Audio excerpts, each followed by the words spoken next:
Hello বন্ধুরা, তোমরা কেমন আছো? আশা করি সবাই ভালো আছো। আমিও আমার দয়ালের কৃপায় ভালো আছি।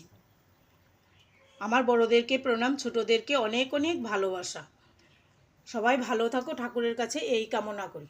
আজকে আমি পটল আর আলু দিয়ে একটা দারুণ রেসিপি করেছি, সঙ্গে ছানাও আছে। আমি কিভাবে তো সবজিটা তৈরি করলাম তা তোমাদের সঙ্গে এখন শেয়ার করব। এই সবজিটা দিয়ে রুটি, পরোটা, ভাত, পোলাও সব কিছু খুব ভালো যায়। তোমরাও বাড়িতে ট্রাই করো। চলো এখন কিভাবে রেসিপিটা তৈরি করলাম তোমাদের সঙ্গে শেয়ার করি। একটা নতুন রেসিপি দেখাবো, তোমরা খেয়েছো কি না আমি জানি না। আমার মনে হয় আমি প্রথম রান্না করছি। আলুগুলিকে এরকম চিকন এবং লম্বা করে কেটে নিয়েছি, পটলও এইভাবে কেটে নিয়েছি। যদি কচি পটল হয় তাহলে বিচিগুলি ফেলতে হবে না, আর যদি বিচিগুলি শক্ত হয় তাহলে বিচিগুলি ফেলে কাটবে।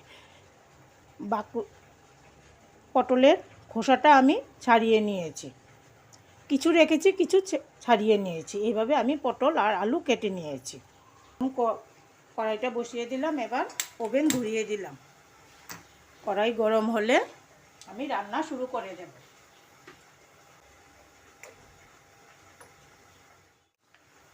আলু ভেজে নেব।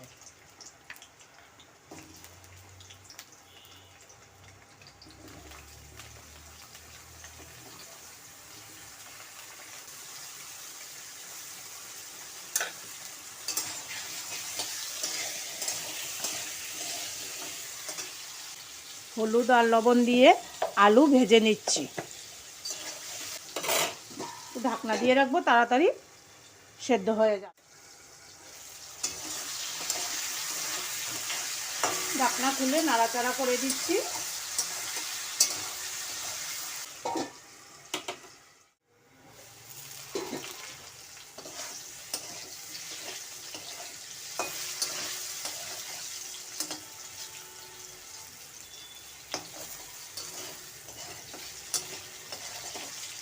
বন্ধুরা, আলু ভাজা হয়ে গেছে, আমি তুলে নিচ্ছি।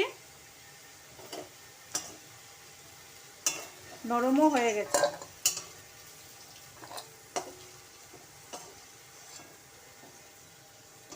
এখন আমি পটল ভেজে নেব।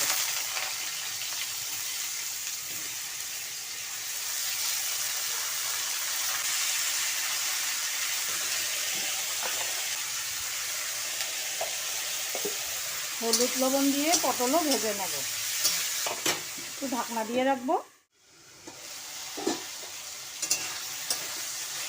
ঢাকনা খুলে নাড়াচাড়া করে দিচ্ছি। বন্ধুরা, পটল ভাজা হয়ে গেছে, এখন পটল ভাজা তুলে নেব।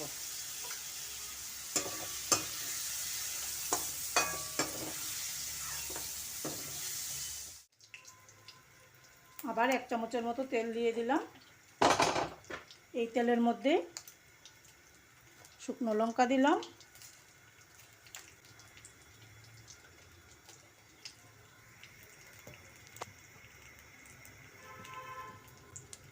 লং, এলাচ, দারচিনি, তেজপাতা। আর এখানে আমি কিছু মশলা নিয়ে নিয়েছি, জিরার গুঁড়া, ধনিয়ার গুঁড়া, লঙ্কার গুঁড়া, আদা আর কাঁচা লঙ্কা বাটা দিয়ে দেব।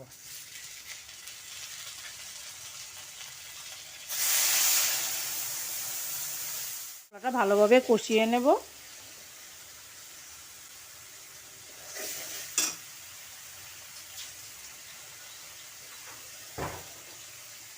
বন্ধুরা, শেষ পর্যন্ত দেখবে, লাস্টে আমার অন্য আরও কিছু দেওয়ার আছে। তোমাদের এখানে কাঁচা লঙ্কার কেমন দাম আমাকে জানাবে। আমাদের এখানে 300 টাকা কেজি কাঁচা লঙ্কা। নুন দিয়ে দিলাম। আলু ভাজা এবং পটল ভাজার সময় নুন দিয়েছি, তাই পরিমাণ বুঝে নুনটা দিতে হবে।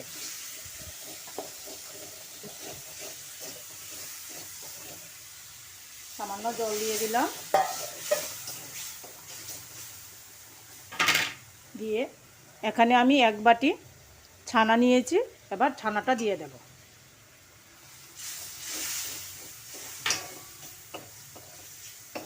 মশলার সাথে ছানাটা ভালোভাবে কষিয়ে নেব।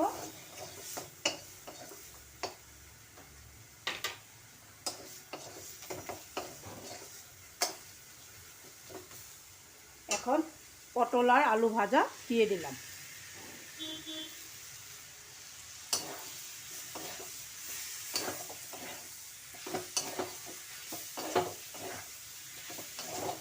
দিয়ে সবজির সাথে ভালোভাবে মিশিয়ে নেব।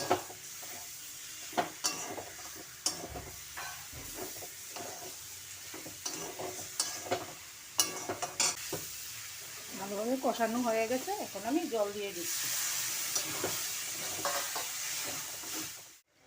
গরম মশলা পাউডার,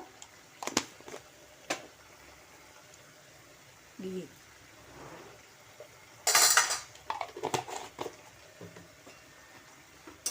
ভালোভাবে মিশিয়ে নেব।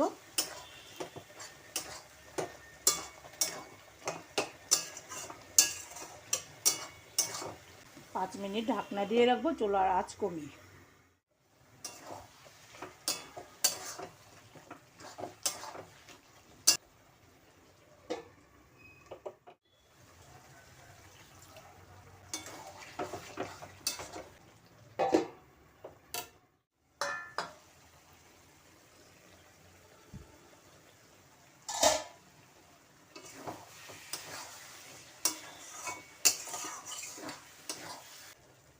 বন্ধুরা, আমার তরকারিটা রেডি হয়ে গেছে, এখন পরিবেশন করে তোমাদেরকে দেখাবো।